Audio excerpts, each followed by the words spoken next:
Hello friends, आज हम topic discuss करें क्लास 12 से। और जो टॉपिक है वो है मैक्सिमा एंड मिनिमम। एक बहुत ही ज़्यादा टफ क्वेश्चन लिया है और कह सकते हैं सबसे लेंथीएस्ट क्वेश्चनों में से एक लिया है। Prove that the least perimeter of an isosceles triangle in which a circle of radius छोटा r can be inscribed as 6√3r। मतलब एक आइसोसेलेस ट्रायंगल दिया है, उसके अंदर एक सर्कल दिया है जिसका रेडियस r है। तो उस ट्राइंगल का जो पेरीमीटर है वो 6√3r आपको प्रूव करना है। और वो पेरीमीटर भी कैसा होना चाहिए? लीस्ट होना चाहिए, मतलब मिनिमम प्रूव करना है। एक ईमानदारी से बात बताता हूँ, ये क्वेश्चन अगर आपने एक बार अपने हाथ से नहीं निकाला हुआ तो बोर्ड एग्जाम में इस क्वेश्चन को कर पाना बहुत मुश्किल है। आप देखो वीडियो ही कितना लंबा हो गया है। अगर आपको स्टेप्स एकदम रटे भी होंगे ना, तब भी इस क्वेश्चन को करने में तकरीबन आप 15 से 20 मिनट ले लोगे। और सोचो अगर आपने सोच के कुछ करा या आपको स्टेप याद ही नहीं है तो ये इम्पॉसिबल है क्वेश्चन कर पाना, और ये बोर्ड एग्जाम में काफी बार आ चुका है। तो वीडियो को बिल्कुल स्किप मत करना, एक एक कंसेप्ट मैं इसमें सिखाऊंगा। वीडियो लंबा जरूर होगा, लेकिन आपको एक बार अगर पूरा वीडियो देख लिया फिर आपको कुछ और देखने का या समझने की जरूरत पड़ेगा ही नहीं। बिल्कुल बेसिक स्टेप के साथ और पूरा कंप्लीट क्वेश्चन सॉल्व करके दूंगा। तो ढंग से वीडियो को देखिए और क्वेश्चन को हम स्टार्ट करते हैं। सबसे पहले क्या कह रहा है? Prove that the least perimeter of an isosceles triangle. तो एक आइसोसेलेस ट्रायंगल है, तो चलो फिगर तो मैंने आपके लिए बना दिया है। उस ट्रायंगल का नाम देते हैं ए, बी और सी। और कुछ गिवन में लिखते हैं कि क्या क्या गिवन है, फिर कौन कौन से एजम्पशंस लेने, और उस गिवन से हमें कौन कौन सी प्रॉपर्टी पता होनी चाहिए, वो भी बहुत जरूरी है इस पर्टिकुलर क्वेश्चन के लिए। तो देखो, आइसोसेलेस ट्रायंगल है ना, तो आप कह सकते हो कि ए बी बराबर ए सी। भाई आइसोसेलेस ट्रायंगल है तो उसकी दो साइड तो बराबर होंगी, ए बी बराबर ए सी। तो अगर किसी ट्रायंगल की दो साइड बराबर है तो क्या उसके आमने सामने वाले एंगल आपस में बराबर नहीं होंगे? बिल्कुल होंगे। तो कह सकते हैं ए बी साइड के अपोजिट एंगल कौन है? Angle C. और ए सी साइड के अपोजिट एंगल कौन है? Angle B. रीजन जरूर लिख लीजिएगा। Angle opposite to equal sides are equal. ये जो प्रॉपर्टी है ये क्लास 9th की है, ठीक है। अब चलते हैं आगे। फिर कह रहा है कि isosceles triangle in which a circle of radius छोटा r। तो सर्कल जिसका सेंटर मैंने O माना हुआ है, रेडियस ये आपको छोटा r दिया हुआ है। नाम भी डाल लेते हैं इसका, ये डालते हैं D, E और F, ठीक है। अब ये जो रेडियस है, देखो ध्यान से, डी ई एफ पॉइंट पर टच कर रहा है, लेकिन अगर ध्यान से देखा जाए तो बीसी तो टेंजेंट है, ए बी भी टेंजेंट है और ए सी भी टेंजेंट है। सर्कल के सेंटर से अगर टेंजेंट पर पॉइंट ऑफ कांटेक्ट होगा तो वो हमेशा राइट एंगल होगा। तो एक बात और पता चली कि ये दोनों एंगल 90, ये दोनों एंगल 90, ये दोनों एंगल 90। रीजन बता देता हूं। A line from the centre of a circle is perpendicular on to the tangent at the point of contact. मैंने शुरू में ही कहा था मैं आपको बिल्कुल एक एक चीज ढंग से बताऊंगा, आराम से बताऊंगा। तो पूरा वीडियो ढंग से देखिएगा, स्किप मत कीजिएगा, वरना समझ में नहीं आएगा, गड़बड़ हो जाएगा, ठीक है। तो इसे लिखेंगे कैसे आप? इसे आप लिखेंगे कि ये जो ओडी है, ये जो ओडी है ये परपेंडिकुलर है बीसी के। इसी तरह से ये जो OE है ये परपेंडिकुलर है AC के। और इसी तरह से ये जो OF है ये परपेंडिकुलर है AB के। और तीनों का रीजन एक ही है जो मैंने अभी बताया था। A line from the center of a circle is perpendicular onto the tangent at the point of contact। एक तो ये सारा काम है जो अपने को इस क्वेश्चन में गिवन है। हमें प्रूफ करना है पेरीमीटर 6√3r है इस आइसोसेलेस ट्रायंगल का। तो एक चीज का ध्यान रखना है कि अगर किसी आइसोसेलेस ट्रायंगल में एक सर्कल इंस्क्राइब किया जाए और वो सर्कल उस ट्रायंगल की बाउंड्री को टच करता हो, तभी तो तीन टेंजेंट बने।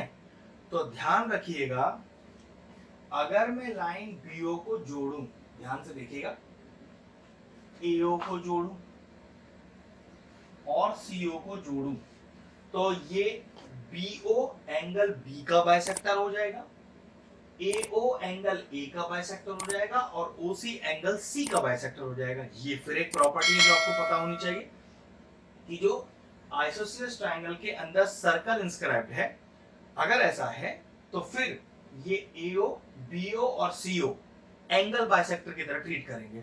तो मैंने क्या किया, देखो जरा, देखो मैंने एंगल बी और एंगल सी बराबर किए हुए हैं ना, तो मैंने क्या किया, इन दोनों एंगलों को लेट कर लिया, क्या कि लेट बी बराबर सी बराबर 2 थीटा। हाँ 2 थीटा, क्यों, उसका फायदा भी दिख जाएगा। देखो अगर ये पूरा एंगल 2 थीटा है, ये पूरा एंगल भी 2 थीटा है, तो ध्यान से देखो, मैंने बोला ना कि बीओ जो है वो एंगल बी का बाइसेक्टर है, ओसी एंगल सी का बाइसेक्टर है, मतलब ये एंगल बराबर है, और ये पूरा एंगल थीटा था, तो पक्की बात है ये हो गया थीटा प्लस थीटा, ऐसे ये भी हो गया थीटा और थीटा, क्योंकि जब मैं सिंगल ट्राइंगल लूंगा तो उसमें सिंगल थीटा यूज करूंगा, इसलिए मैंने पूरे एंगल को 2 थीटा माना था, और क्योंकि जब मुझे बाइसेक्टर तो करना ही था, तो मैंने अब आधा एंगल लेना है और आधा एंगल थीटा की तरह यूज होगा, जो मैं आसानी से सॉल्व कर लूंगा। ठीक है, इतना क्लियर हो गया। अब देखो क्वेश्चन को स्टार्ट कैसे करना है, या क्वेश्चन में आपको स्टेप्स क्या चलने हैं, या ऐसे मानकर चलो कि अगर क्वेश्चन आप पहली बार सीख रहे हो और आपको लगता है कि सर अगर इस तरह का कोई और नया क्वेश्चन आया तो मैं पेपर में किस चीज पर ध्यान रखूं, तो देखो क्या ध्यान रखना है, आपको सबसे पहले पेरीमीटर निकालना है ना, मतलब आपको पूरे ए बी की वैल्यू चाहिए, BC की वैल्यू चाहिए, AC की वैल्यू चाहिए। ये तो गारंटी है कि तीनों वैल्यू इतनी आसानी से तो मिलने वाली है नहीं, और ना ही डायरेक्ट मिलेंगी आपको, तो कुछ जुगाड़ तो लगाना पड़ेगा। लॉजिक ये है, BD की वैल्यू ढूंढी तो समझ लो BF की वैल्यू मिल गई, क्यों, BD और BF दो टेंजेंट है एक्सटर्नल पॉइंट से, वो भी पॉइंट B से, तो उनका दूरी बराबर होगा। रीजन क्या है, tangents from an external point are equal in length, तो BD बराबर BF, ये भी लिख लो इसके अंदर, BD बराबर BF, इसी तरह से CD बराबर CE, CD बराबर CE, इसी तरह से AF बराबर AE, AF बराबर AE। और इसके लिए रीजन क्या लिखोगे तीनों के लिए, इन तीनों का रीजन आएगा tangents from an external point are equal in length. अब सोचो अगर इन सारी लेंथ्स की मेरे पास वैल्यू आ गई, तो मेरे पास तो तीनों साइड की वैल्यू आ ही जाएगी, ऐड करके पेरीमीटर तो फाइंड करना है, जिसको लीस्ट प्रूव करेंगे वो तो हो जाएगा। अब दिक्कत है कि BD की या BF की इनकी वैल्यू मैं लेकर कैसे आऊं, तो उसके लिए जो मैंने थीटा लेट लिया है उससे मैं कुछ हेल्प लूंगा।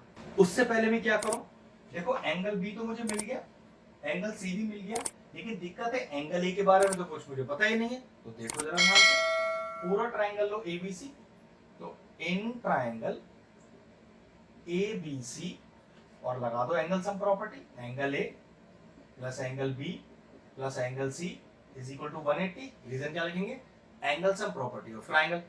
अब एंगल ए, भाई बात तो वो है, एओ भी तो बाइसेक्टर ही है एंगल ए का, तो कंफर्म है कि ये दोनों एंगल भी आपस में बराबर है। इसमें से किसी एक एंगल को लेट ले लेते हैं, दोनों को लेट लेने की जरूरत नहीं है, क्योंकि मेरे पास ऑलरेडी बी और सी मैंने लेट ले रखे हैं। देखो इसका फायदा भी पता चल जाएगा।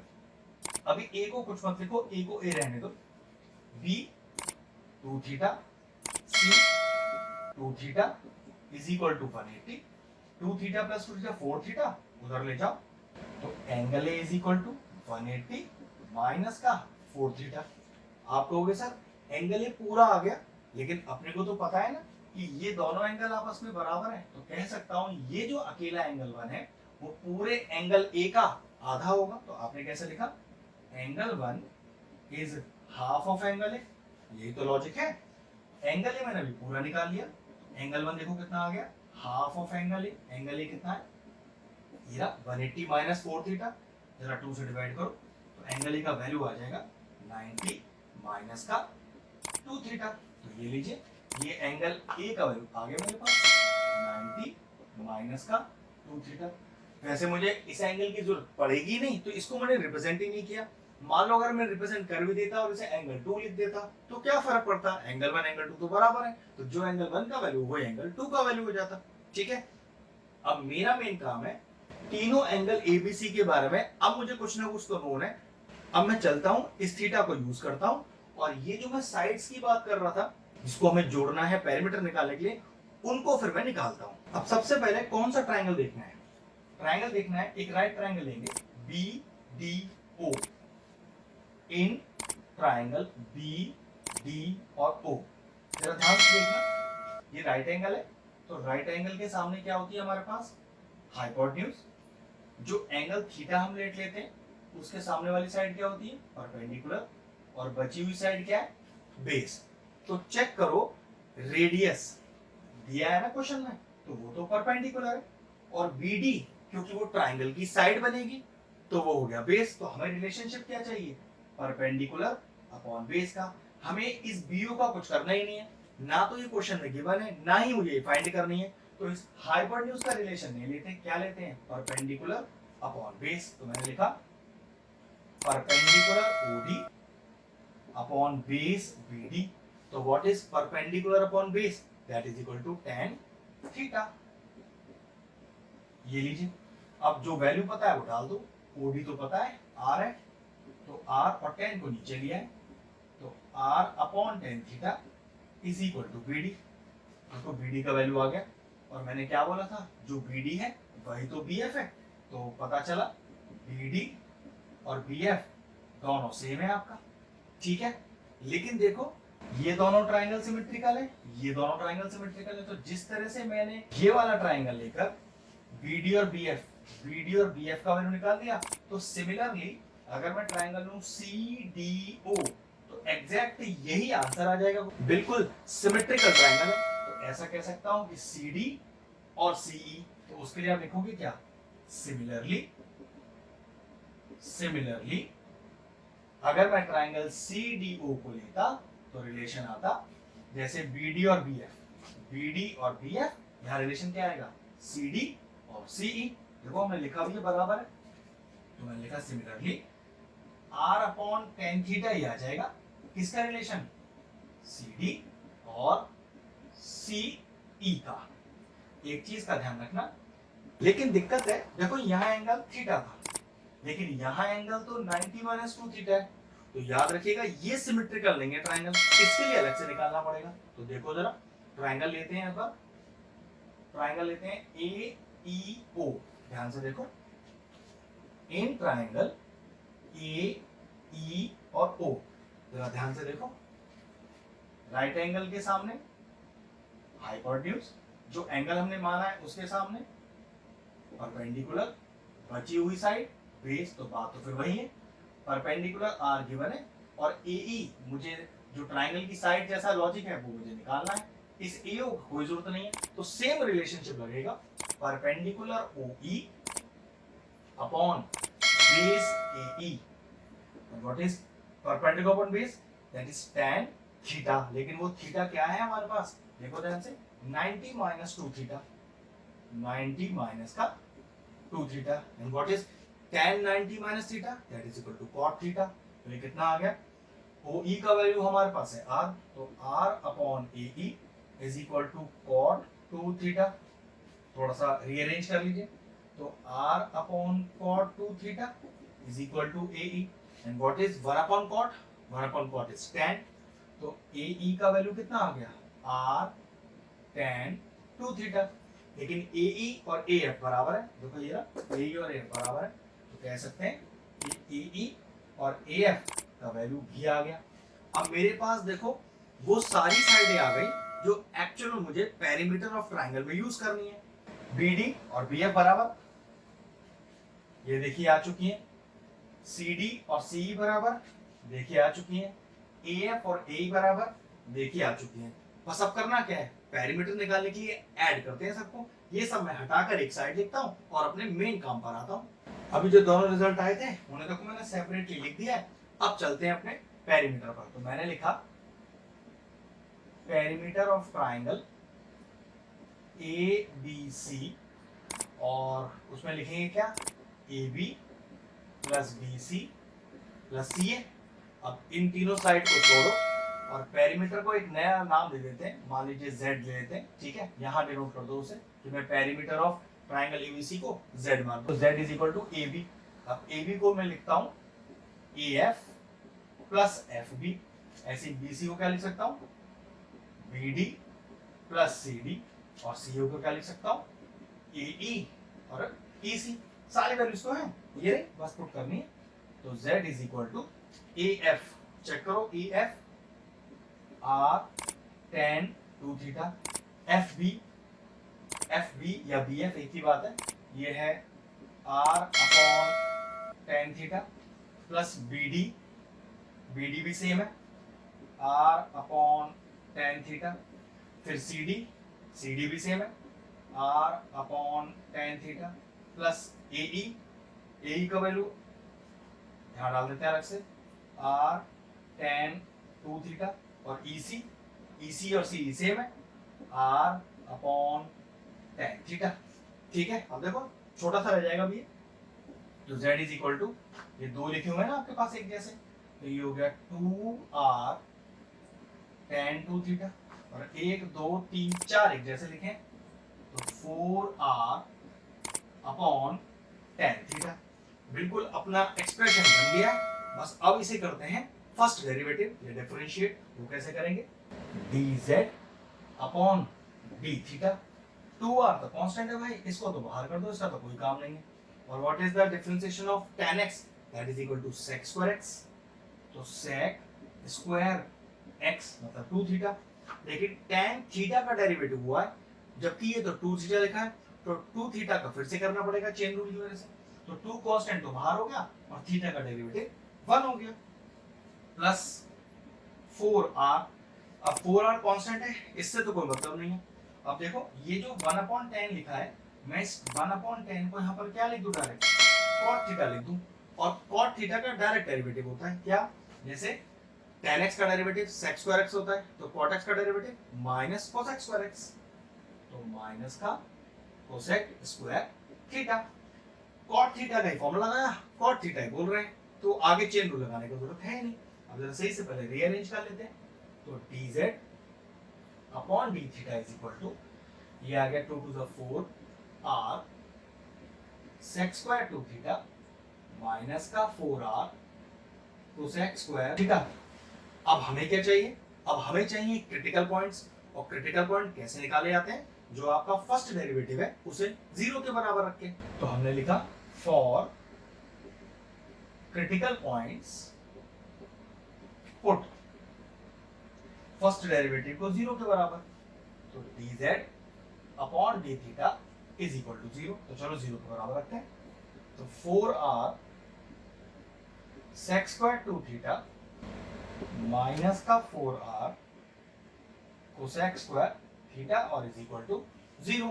अब इसको जरा उधर ले जाओ, ये हो गया 4r sec square 2 theta is equal to 4r cosec square theta. 4r से 4r कैंसिल हो गया। अच्छा, इनके ऊपर होल स्क्वायर लग रहा है, तो जरा होल स्क्वायर उठाओ, उसके लिए क्या लिखेंगे, square rooting on both sides, तो स्क्वायर रूट करो दोनों तरफ, ये हो गया sec square 2 theta is equal to under root cosec square theta. तो यहाँ से क्या आ गया, यहाँ से आ गया sec 2 थीटा और यहाँ से आ गया cosec थीटा।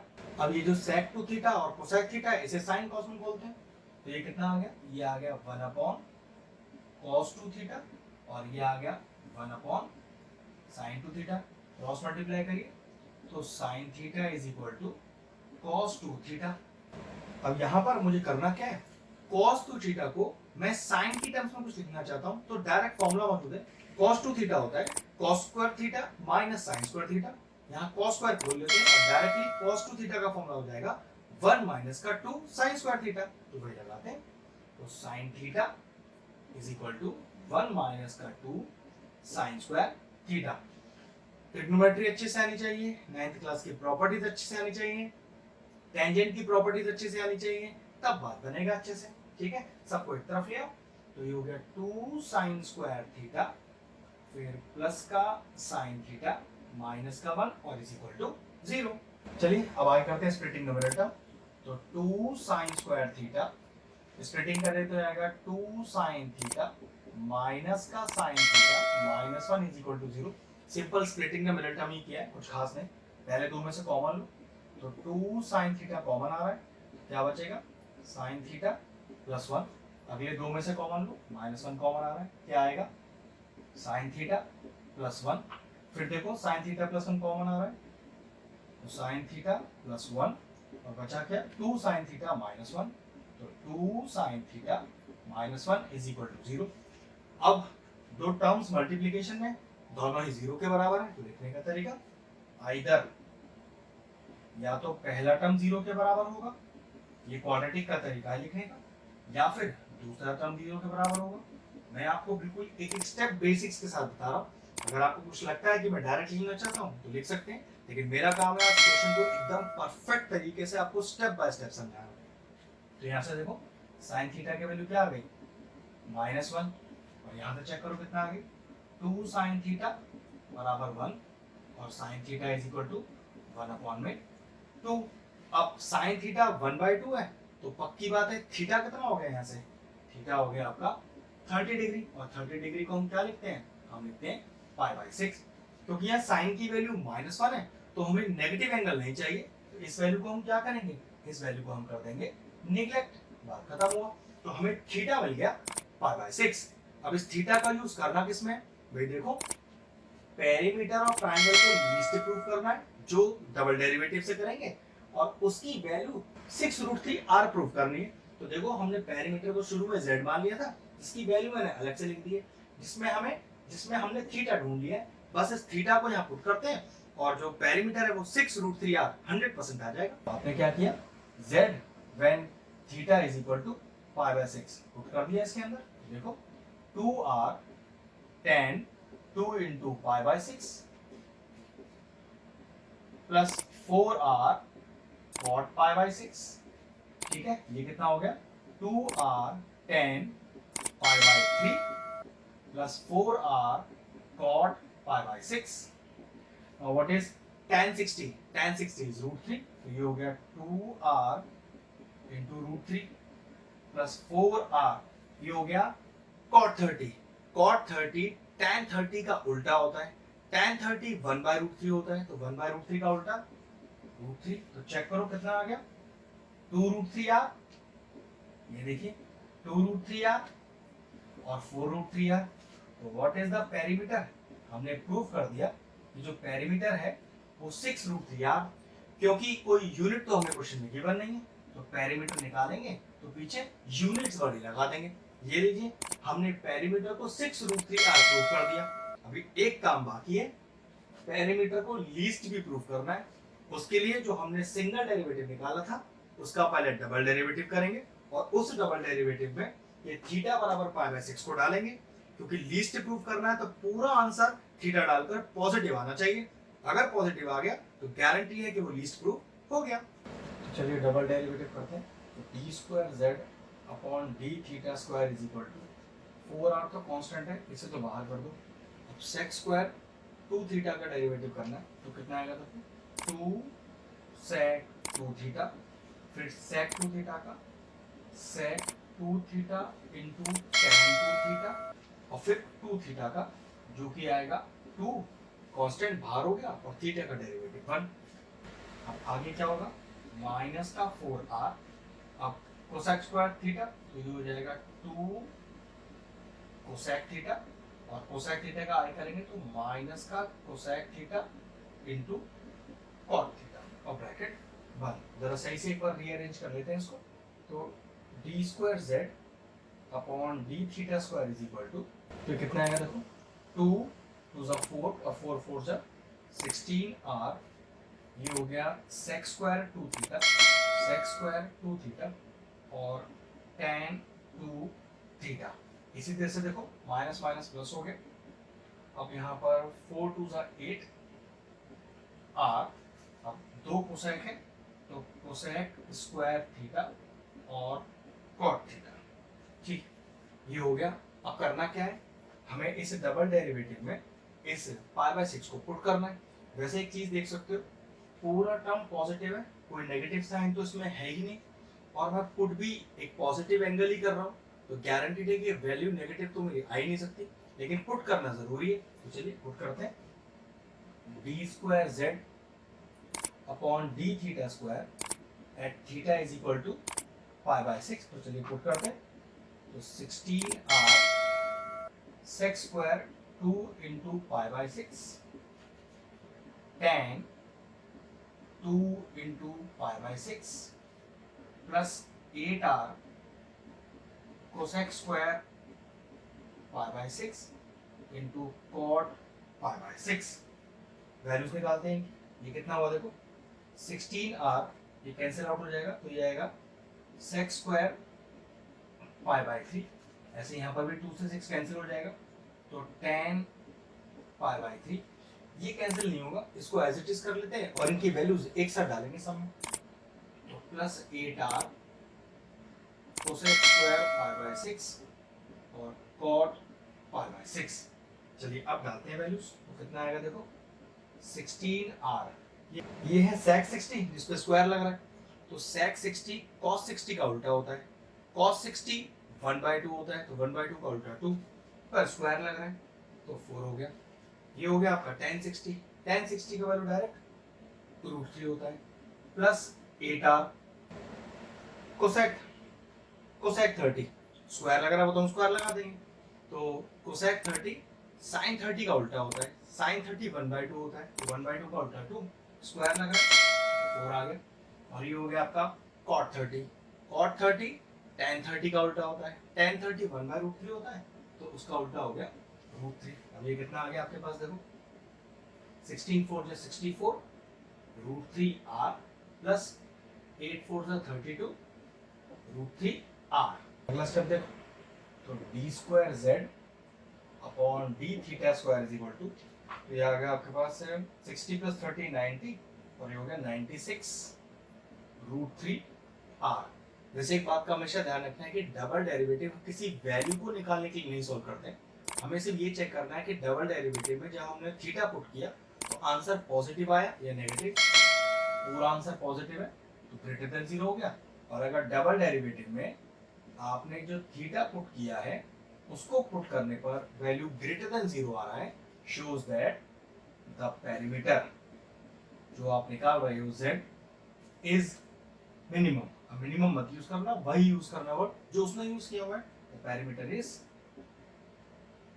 लीस्ट। ये लीजिए, ये क्वेश्चन तो फिनिश हो गया। बहुत ही शानदार क्वेश्चन था, सारे स्टेप्स मैंने ढंग से चले, स्टेप बाय स्टेप, कोई भी मैंने डायरेक्ट स्टेप नहीं चला। इस वीडियो को अगर आप ढंग से एक एक स्टेप देख लेंगे तो मुझे नहीं लगता फिर आपको किसी और वीडियो या किसी और सोल्यूशन का जरूरत पड़ेगा। अगर आप और मैक्सिमम मिनिमा के क्वेश्चंस देखना चाहते हैं तो हमारी चैनल की प्लेलिस्ट में जाएं, मैक्सिमम मिनिमा की सेपरेट प्लेलिस्ट बनी हुई है, उसके क्वेश्चन जाके चेक कर सकते हैं। और सारे चैप्टर्स के भी सारे इंपॉर्टेंट क्वेश्चंस के वीडियोस तैयार हैं, अब जाके उन्हें भी चेक कर लें। ये क्वेश्चन फिनिश हुआ, वीडियो फिनिश करते हैं।